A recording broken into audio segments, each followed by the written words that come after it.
بسم اللہ الرحمن الرحیم۔ کاشانہ بصیرت کے تمام ساتھیوں، السلام علیکم۔ میں 29 پارٹ کے ساتھ آپ سے مخاطب ہوں، اور کتاب ہم جس کا مطالعہ جاری رکھے ہوئے ہیں وہ ہے خاندان کا اخلاق، اور اس کے صفحہ نمبر 247 پر ہم پہنچ چکے تھے، اور اب اس کا آدھا سے زیادہ صفحہ ہم نے مطالعہ کر لیا تھا، اور اس کا اگلا موضوع ہے وفادار بنیے۔ تو اس میں لکھا ہے کہ مرد اور عورت رشتہ ازدواج میں منسلک ہو جاتے ہیں تو ان کی انفرادی زندگی ایک مشترک اجتماعی زندگی میں تبدیل ہو جاتی ہے۔ اس مقدس بندھن کے معنی یہ ہیں کہ میاں بیوی اس بات کا عہد کرتے ہیں کہ آخر عمر تک دونوں ساتھ زندگی گزاریں گے اور دونوں مل کر باہمی طور پر زندگی کا نظم و نسق چلائیں گے اور ایک دوسرے کی مدد کریں گے، ایک دوسرے کے آرام و آسائش کے لیے کوشش کریں گے، ایک دوسرے کے مونس و غمخوار اور ساتھی ہوں گے، جوانی اور بڑھاپے، توانائی اور ناتوانی، صحت و سلامتی، دکھ بیماری میں اور سختیوں اور خوشحالی، غرض کے اچھے برے ہر حال میں ایک دوسرے کا ساتھ نبھائیں گے۔ یہ اب صفحہ ہے 248۔ انسانیت اور شرافت کا تقاضا ہے کہ میاں بیوی آخر عمر تک اس مقدس پیمان کو نبھاتے رہیں اور زندگی کے مشکلات پریشانیوں میں اپنے عہد کو فراموش نہ کریں۔ ایک لڑکی جو عین جوانی اور شباب کے دور میں، جبکہ اس کی بہت سے خواستگار ہوتے ہیں، سب سے دامن جھٹک کر اپنی ہستی کو صرف ایک اپنے شوہر کے لیے مخصوص کر دیتی ہے اور یہ امید کرتی ہے کہ ساری زندگی اپنے شوہر کے پناہ میں بسر کرے گی۔ یہ چیز مردانگی کے خلاف ہے کہ عمر ڈھل جائے اور خوبصورتی اور شادابی میں کمی آ جانے کے بعد وہ اپنی بیوی کو چھوڑ دے اور دوسری بساط بچھانے یا عیاشی کرنے کی فکر کرے۔ اگلا پیراگراف ہے، ناداری اور تنگ دستی کے وقت بیوی ساتھ نبھاتی رہی اور اس کے گھر میں زحمتیں اٹھاتی رہی، کبھی آدھا پیٹ کھایا، اس امید میں کہ ان کی زندگی میں بھی کبھی اچھے دن آئیں گے اور آخر عمر اطمینان و فارغ البالی سے گزرے گی۔ یہ رسم وفا نہیں ہے کہ جب مرد کی مالی حالت بہتر ہو جائے اور کچھ مال و دولت جمع کر لے تو دوسری بیوی لانے کا سودا سما جائے، یا بیوی کو گھر میں چھوڑ کر خود عیش و عشرت اور موج اڑانے لگے۔ اگلا پیراگراف، یہ کون سی انسانیت ہے کہ سلامتی و توانائی کے حالت میں بغیر کسی تنخواہ اور اجرت کے بیوی کئی خدمت گاروں کے برابر شوہر کے گھر میں تنہا زحمت اٹھاتی رہی، لیکن جب بیمار اور کمزور ہو جائے تو اس کو چھوڑ کر خود مستی مارنے کی فکر میں لگ جائے۔ حالانکہ ایسے وقت میں شوہر کا فرض ہے کہ ناتوانی اور کمزوری کی حالت میں اس کی مدد کرے اور اس سے ہمدردی کرے اور اسے تسلی دلائے۔ واقعاً بعض مرد مردانگی اور احساسات اور جذبات سے یکسر مبرہ ہوتے ہیں۔ جب ان کی بیوی جوان، صحیح و سالم اور خوبصورت و شاداب رہتی ہے، اس سے پھر پورا استفادہ کرتے ہیں، لیکن بعد میں جب اس کی جوانی اور شادابی میں کمی آ جاتی ہے تو اس کو چھوڑ کر عیاشی میں پڑ جاتے ہیں یا نہایت فضول بہانے کر کے اس کو طلاق دے دیتے ہیں۔ صفحہ نمبر ہے 249۔ ذیل کے سچے واقعات پر توجہ فرمائیے۔ ایک مرد اپنی بیوی کو منحوس کہہ کر طلاق دے دیتا ہے کیونکہ شادی کے بعد اس کے باپ کا انتقال ہو گیا اور ماموں کا دیوالیہ نکل گیا تھا۔ اگلا پیراگراف، ایک شخص اپنی بیوی کو طلاق دینے کی وجہ بیان کرتے ہوئے کہتا ہے کہ اس سے بہتر وجہ کیا ہو سکتی ہے کہ مجھے تم سے محبت نہیں ہے، حالانکہ اس نے محبت کر کے شادی کی تھی۔ اگلا پیراگراف، ایک عورت نے ڈیش ڈیش آگے ہے، اپنے شوہر کے خلاف شکایت کی کہ مدتوں میں نے اچھے برے ہر حال میں اپنے شوہر کا ساتھ دیا اور نہایت خلوص اور محبت کے ساتھ اس کی خدمت کی۔ اب جب کہ میں بیمار ہو گئی ہوں، مجھ کو گھر سے نکال دیا اور کہتا ہے کہ مجھے بیمار بیوی نہیں چاہیے۔ اگلا پیراگراف، عالی جناب، آپ حیوان نہیں ہیں کہ آپ کے سر میں سوائے خود غرضی، پیٹ بھرنے اور شہوت رانی کے اور کچھ نہیں سماتا۔ آپ انسان ہیں، انسان کو رحم، شفقت و مہربانی اور اظہار و قربانی جیسی صفات کا حامل ہونا چاہیے۔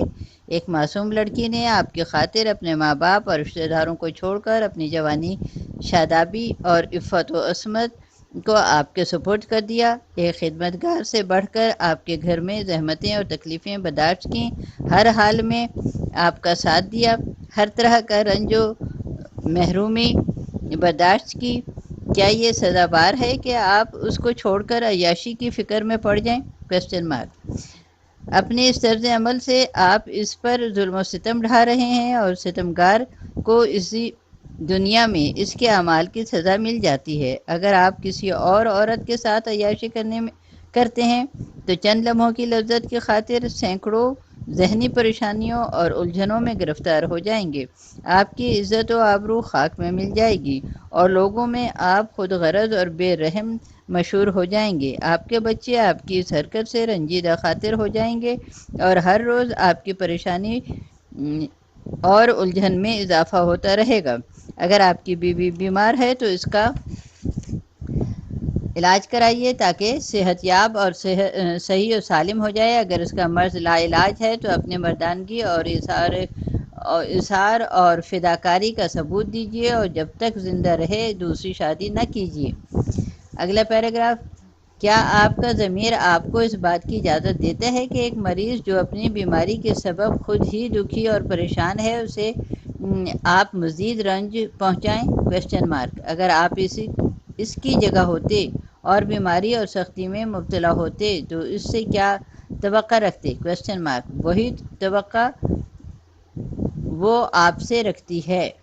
اگلا پیراگراف، ایسی حالت میں کہ آپ بیمار ہوں اور آپ کی بیوی آپ سے علیحدگی کا مطالبہ کرے تو کیا اس کا یہ فعل درست ہوگا؟ Question mark. آپ اور دوسروں کی نظروں میں ایک خود غرض اور بے وفا عورت شمار ہوگی، اور اگر وفاداری اور اظہار کی آپ کی نظر میں کچھ قدر و منزلت ہے تو آپ بھی وفاداری سے کام لیجئے۔ اگلا موضوع ہے تعلیم و تربیت، اور لکھا ہے کہ ایک لڑکی جب شوہر کے گھر بیاہ کر آتی ہے تو اس پر اس گھر کو چلانے کی ذمہ داری آ پڑتی ہے۔ یہ ہم پہنچ چکے ہیں صفحہ نمبر 250 پر۔ جی تو ہم پڑھے تھے کہ جب ایک لڑکی شوہر کے گھر بیاہ کر آتی ہے تو اس پر اس گھر کو چلانے کی ذمہ داری آ پڑتی ہے۔ ایک گھر کا نظم و نسق چلانے کے لیے مختلف باتوں کا جاننا ضروری ہوتا ہے، مثلاً کھانا پکانا، کپڑے دھونا، صفائی کرنا، استری کرنا، سلائی کرنا، گھر کے ساز و سامان کو قرینے سے رکھنا، مہمان نوازی کے آداب، ملنے جلنے کے آداب، شوہر کی دیکھ بھال اور بچے کی نگہداشت اور اس قسم کے دوسرے کاموں سے واقف ہونا چاہیے۔ شوہر اپنی نئی نویلی دلہن سے توقع رکھتا ہے کہ وہ یہ سارے کام جانتی ہوگی اور ایک مکمل تربیت یافتہ عورت ہوگی، لیکن افسوس یہ ساری توقعات خاک میں مل جاتی ہیں اور نئی دلہن یا تو آداب زندگی سے بالکل ہی نابلد ہوتی ہے اور یا اس کی معلومات محدود ہوتی ہیں۔ اگلا پیراگراف ہے، اب کیا کریں؟ Question mark.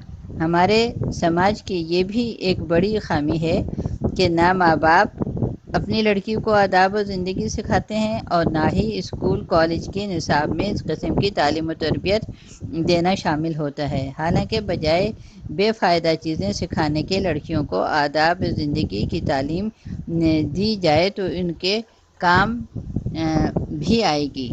صفحہ نمبر ہے 251۔ بہرحال کوئی چارہ ہی نہیں، لہٰذا اس کے علاج کی فکر کرنی چاہیے۔ مرد چونکہ چاہتا ہے کہ اپنی بیوی کے ساتھ زندگی بسر کرے، اس لیے ناچار ہے کہ اس کی تعلیم و تربیت کرے تاکہ اس کی یہ خامیاں دور ہو جائیں۔ عموماً شوہر عمر میں اپنی بیوی سے بڑا ہوتا ہے، اس لیے اس کے تجربات اور اطلاعات بھی زیادہ ہوتی ہیں۔ اگلا پیراگراف ہے، اگر ذرا صبر اور حوصلے سے کام لے تو بیوی کی خامیوں کو دور کر کے اپنی مرضی کے مطابق اس کی تربیت کر سکتا ہے۔ جن کاموں سے وہ واقف ہے انہیں نہایت نرمی اور شیریں بیانی کے ساتھ اسے سکھا دے، اور اس سلسلے میں گھر کے تجربہ کار خواتین مثلاً ماں، بہن، خالہ، پھوپھی وغیرہ کی مدد لی جا سکتی ہے۔ کھانا پکانے، خانہ داری، مہمانداری، شوہرداری، طرز معاشرت اور ملنے جلنے کے آداب وغیرہ سے متعلق کتابیں اسے پڑھنے کے لیے دینی چاہیے۔ اخلاقی کتابیں پڑھنے کی اسے ترغیب دلانی چاہیے۔ اگر دیکھے کہ بیوی بد اخلاق اور غیر مہذب ہے تو ہمدردی اور نرمی کے ساتھ اسے سمجھانا چاہیے، لیکن مہربانی اور ہمدردی کے انداز میں، خلوص اور نرمی کے ساتھ، نہ کہ اعتراض لعن طعن کے ساتھ، کیونکہ اس صورت میں نتیجہ برعکس برآمد ہو سکتا ہے۔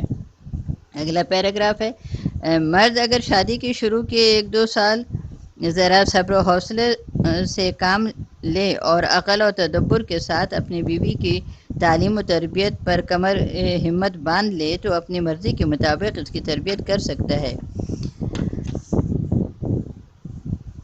خواہ 100% کامیابی نہ ہو، لیکن بلا شک کسی حد تک اس کی خامیاں دور کر سکتا ہے۔ اگلا پیراگراف، یہ درست ہے کہ اس کام کے لیے وقت اور صبر اور حوصلہ درکار ہے، لیکن اس سلسلے میں جس قدر محنت کرے گا خود اس کے مفاد میں ہوگا، کیونکہ اپنی شریک زندگی اور اپنے بچوں کی سرپرست کی تکمیل کر کے آخر عمر تک اس عمل کے ثمرات سے بہرہ مند ہوگا۔